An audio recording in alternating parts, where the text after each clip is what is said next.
ब्यावर के राजकीय अमृत कौर चिकित्सालय में देर रात्रि में रोगी के परिजनों और रेजिडेंट डॉक्टर में कहासुनी हो गई।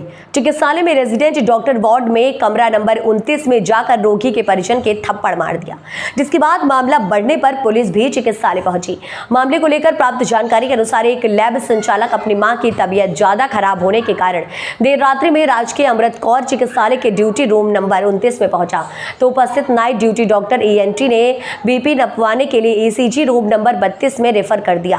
लैब संचालक ने कहा कि आपात स्थिति में बीपी तो यहां ही नापा जाता है, तो डॉक्टर ने बीपी इंस्ट्रूमेंट नहीं होने के लिए कहा। इस बात को लेकर ड्यूटी रूम में बैठे 2 रेजिडेंट डॉक्टरों से रोगी के परिजनों की बहसबाजी हो गई। तब ड्यूटी डॉक्टर ने सीधे वार्ड में भर्ती होने का कहकर पल्ला झाड़ लिया। कुछ देर बाद जब रोगी वार्ड में भर्ती हो गई, तब रेजिडेंट डॉक्टर वार्ड में पहुंचा और रोगी के परिजन के थप्पड़ जड़ दी, जिसके बाद मामला बढ़ गया। वहीं सूचना पर पहुंची पुलिस भी चिकित्सालय पहुंची और जानकारी ली, जिसके बाद समझाइश होने के बाद मामला शांत हुआ।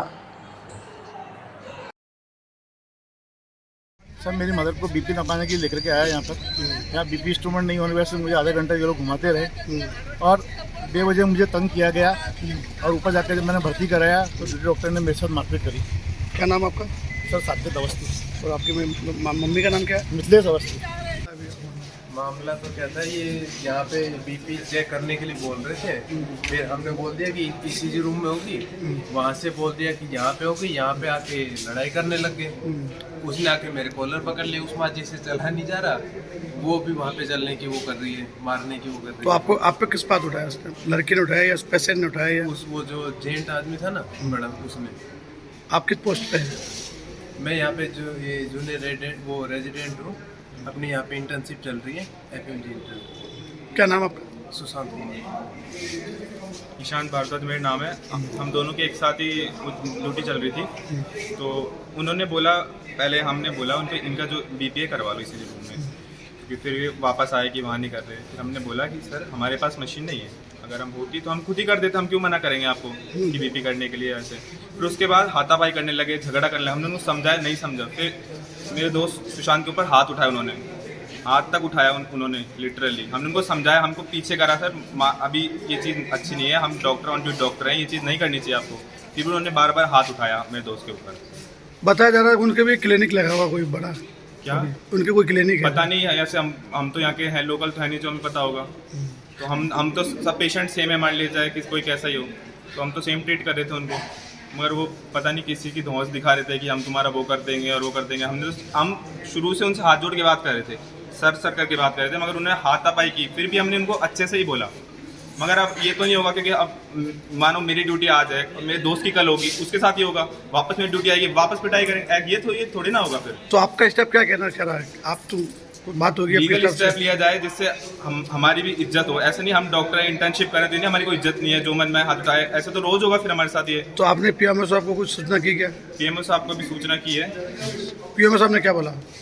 PMO साहब आ ही रहे हैं, थोड़ी देर में बोलते हैं। तो आपके आगे मुकदमा दर्ज कराओगे क्या? अभी PMO सर आएंगे तब बात करेंगे।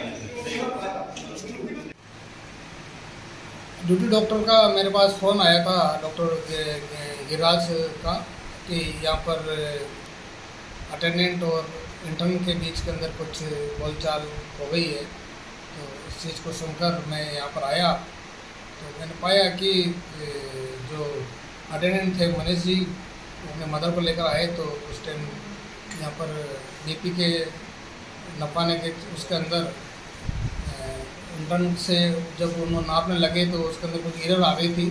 तो मनीष जी के बीच के अंदर कुछ बोलचाल हो गई। उसके बाद में डॉक्टर गिरिराज जी आ गए और उन्होंने पेशेंट को ICU के अंदर शिफ्ट करा दिया।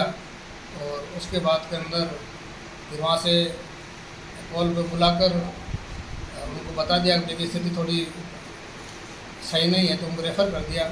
उसके बाद मैंने आकर इंटर्न को भी यहाँ पर समझा दिया है और मनीष जी से भी बात की है। तो मनीष जी ने भी यही कहा कि ऐसा मेरा इरादा नहीं था। और इंटर्न को भी मैंने यही समझाया कि तुम्हारा भी शुरुआती दौर है, तुम्हारा सीखने का यह है, तो हमें अटेंडेंट के साथ में किस तरह का व्यवहार करना चाहिए, कैसे करना चाहिए, किस तरीके से रहना है, इनको समझा बुझाकर मैंने मामले को शांत करने की कोशिश की। लेकिन मनीष जी का कहना था कि जब मैं आया तब इंस्ट्रूमेंट नहीं था। बीपी इंस्ट्रूमेंट नहीं था। बीपी इंस्ट्रूमेंट तो था वहाँ पर, नहीं था, मैंने इसकी रिकॉर्ड किया, जब लेके आया, जब रिकॉर्ड किया मैंने, मेरे पास रिकॉर्ड है, इसका रिकॉर्ड है, जब वो इसको लेके आया, जब मेरे पास रिकॉर्ड पड़ा है। इंस्ट्रूमेंट तो यहाँ पर था, लेकिन सर नहीं था मेरे पास, मैं रिकॉर्ड बता दूंगा आपको। उसकी उसमें इधर आ रही थी, तो फिर उसके बाद के अंदर दूसरा इंस्ट्रूमेंट लेकर आए थे।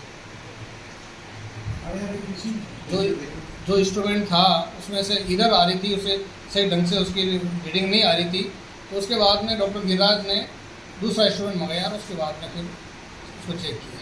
क्या नाम है सर आपको? मेरा नाम डॉक्टर साबिर हुसैन है और मैं आज का कार्यवाहक डिप्टी कंट्रोलर हूँ। आज डिप्टी कंट्रोलर साहब का डे ऑफ है और आज मैं इसको देख रहा हूँ। अगर मान लो अगर आपके स्टाफ के साथ अगर कुछ होता है, कोई कार्रवाई अगर करता है वो, तो आप फिर क्या करेंगे? हम इस चीज़ के बारे में उनको समझाएंगे, मनीष जी को और इंटर्न को समझाएंगे कि आप ये आपस का मामला है, और मनीष जी खुद मेडिकल हेल्थ से जुड़े हुए हैं, तो उस चीज़ को भली बात समझते हैं कि हेल्थ केयर के मामले के अंदर कभी कभी क्या होता है, तो हम उनको समझाने की कोशिश करेंगे और इंटर्न को भी समझाएंगे, और इस मामले को हम यहीं पर शांत करने की कोशिश करेंगे। शांत हो गया है, इंटर्न भी को समझा दिया है और मनीष जी भी मान गए हैं।